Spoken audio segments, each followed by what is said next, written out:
वीरप्पन, वो नाम जिसने 80 के दशक में अपनी दहशत से पूरे देश को हिला कर रख दिया था। वीरप्पन वो शख्स जिसका नाम लेते ही घनी मूंछों वाले शख्स का चेहरा जहन में आता है। 1987 में वीरप्पन ने तब पूरे देश में दहशत मचा दी थी जब उसने चिदंबरम नाम के एक फॉरेस्ट ऑफिसर को किडनैप कर लिया था। यही नहीं, उसने एक पुलिस टीम के 22 लोगों को बम धमाके में मार डाला था। लेकिन क्या आपको पता है कि उसकी कुख्यात चंदन तस्कर वीरप्पन की एक बेटी है? क्या आपको पता है कि वीरप्पन की बेटी लोकसभा का चुनाव लड़ रही है? आखिर कौन है वीरप्पन की बेटी और कहां से लड़ रही है चुनाव? जानने के लिए देखिए हमारी एक खास रिपोर्ट।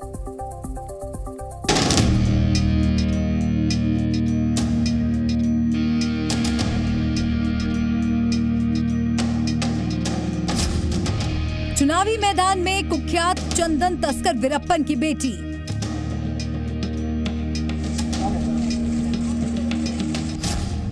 तमिलनाडु के कृष्णागिरी से चुनाव लड़ रही है वीरप्पन की बेटी।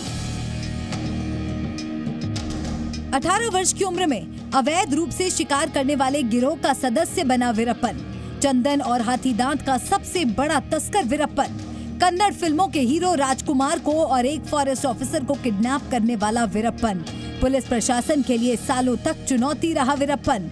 अक्टूबर 2004 में एसटीएफ के साथ मुठभेड़ में मार गिराया गया। उसके खौफ का अंत हो गया। अब एक बार फिर वीरप्पन चर्चा में है। वजह है उसकी बेटी विद्या वीरप्पन। लोगों से मुलाकात और हाथ जोड़कर शालीनता से बात कर रही यही है कुख्यात चंदन तस्कर वीरप्पन की बेटी विद्या वीरप्पन। विद्या वीरप्पन लोकसभा का चुनाव लड़ रही हैं। वो तमिलनाडु के कृष्णागिरी से देश की संसद तक पहुंचने के लिए दिन रात मेहनत कर रही हैं। मिशन है कृष्णागिरी के साथ देश का विकास। I have been given a chance by the party to serve the people of India because this is an MP election where I'm going to go to Delhi and speak to the people of Krishnagiri. विद्या रानी उर्फ विद्या Veerappan NTK यानी नाम तमिलार काची की ओर से चुनाव लड़ रही हैं। वो पेशे से वकील है और सोशल एक्टिविस्ट भी हैं। आदिवासियों और दलितों के हित के लिए काम करती रही हैं। विद्या कृष्णागिरी इलाके में बच्चों के लिए एक स्कूल भी चलाती है। विद्या रानी जुलाई 2020 में भारतीय जनता पार्टी में शामिल हुई थी। उन्हें तमिलनाडु बीजेपी युवा शाखा के उपाध्यक्ष का पद मिला था, लेकिन हाल ही में अभिनेता निर्देशक सीमान के नेतृत्व वाले एनटीके में शामिल होने के लिए उन्होंने बीजेपी को अलविदा कह दिया। विद्या कृष्णागिरी के लोगों की आवाज बनना चाहती हैं, तो अपने पिता कुख्यात चंदन तस्कर वीरप्पन को अपना रोल मॉडल भी बताती हैं। My dad is the backbone and inspiration of my thought to serve the people.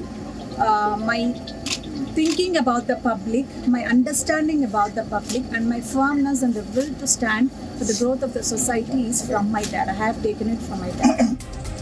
यही नहीं, विद्या वीरप्पन की माने तो तत्कालीन सरकारों और उनकी नीतियों की वजह से ही उनके पिता ने हथियार उठाया था।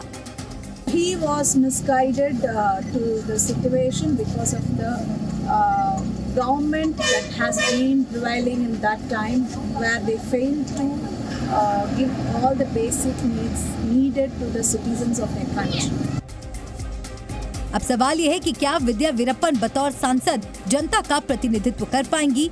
क्या कृष्णागिरी की जनता उन्हें चुनकर संसद भेजेगी?